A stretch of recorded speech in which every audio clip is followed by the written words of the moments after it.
Папилломалар көбіне иммунитет әлсіреген кезде шығады. Ағза өз қорғанысын толық атқара алмай қалады да, бұрын ұйқыда жатқан вирустар белсенді бола бастайды. Соның бірі папилломавирус. Бірақ мәселе тек иммунитетте ғана емес. Папилломалардың өсуі көбіне зат алмасумен, әсіресе инсулин деңгейімен тығыз байланысты.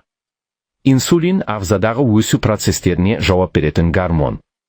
Ол жоғарылаған сайын жасушалар белсенді көбейе бастайды.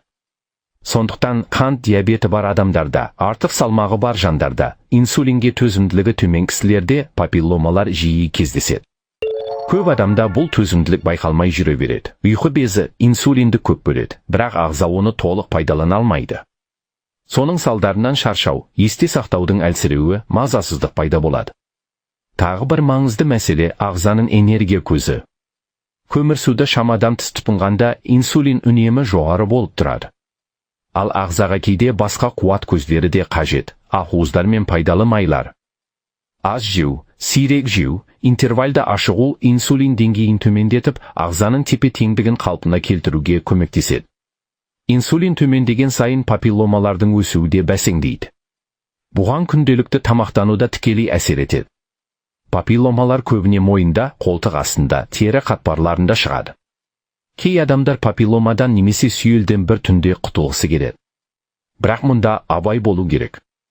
Өз бетімен күйдіргіш шөптерді қолдану, қыру, кесу, теріні зақымдап, керісінше вирустың одан әрі таралуына себеп болуы мүмкін. Мұндай әрекеттер уақытша әсер бергенімен түпкі мәселені шешпейді. Ең маңыздысы, папилломаны байқаған сәттен бастап дәрігерге көріну. Себебі оның нақты неден шыққанын, ағзада қандай өзгеріс болып жатқанын тек маман ғана дұрыс анықтай алады. Уақытында дәрігерге жүгіну арқылы артық қауіп-қатердің, соның ішінде қауіпті асқынулардың алдын алуға болады. Иммунитетті қолдау ең негізгі қадам. Осы жерде бір маңызды дәруменді атап өткен жөн. Ол Д дәрумені. Оның жетіспеуі кезінде папилломавирус пен сүйелдер белсендірек болады. Әсіресе қыста күн сәулесі азайғанда папилломалар жиі шығатыны да сондықтан. Ағзаны іштен тазалау да маңызды. Қарапайым, бірақ тиімді әдеттердің бірі ыстық суды аз-аздан, бірақ жиі ішу. Бұл өттің бөлінуін жақсартады, ішекті тазартады, бауыр мен бүйректің жұмысын қолдайды. 1-2 ай өткен соң ағзадағы өзгерісті өзіңіз байқайсыз. Ыстық су ішудің денсаулыққа пайдасы туралы толығырақ білгіңіз келсе, сілтемені осы видеоны соңынан таба аласыз. Ең бастысы, папилломаны қорқынышты нәрсе деп емес, ағзаның маған көмек керек деген сигнал ретінде қабылдау. Тек сыртқы берген емес, оның ішкі себебін түсінсек, нәтижеде тұрақты болады.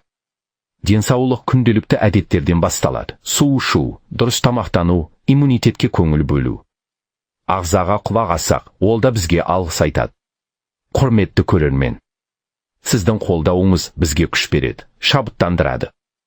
Соңғы уақытта доктор Берік арнасына көрермендердің қолдауы өте қажет болып тұр. Арнаға жазылып, лайк басып, пікір қалдырсаңыз, сіз тек бір арнаны емес, күн сайын жүздеген адамға пайдалы кеңес алу мүмкіндігін қолдайсыз. Арнаға жазылыңыз, қолдаңыз, бірге болайық. Құрметті көрермен, сіздің қолдауыңыз бізге күш береді, шабыттандырады. Соңғы уақытта доктор Берік арнасына көрермендердің қолдауы өте қажет болып тұр. Арнаға жазылып, лайк басып, пікір қалдырсаңыз, сіз тек бір арнаны емес, күн сайын жүздеген адамға пайдалы кеңес алу мүмкіндігін қолдайсыз. Арнаға жазылыңыз, қолдаңыз, бірге болайық.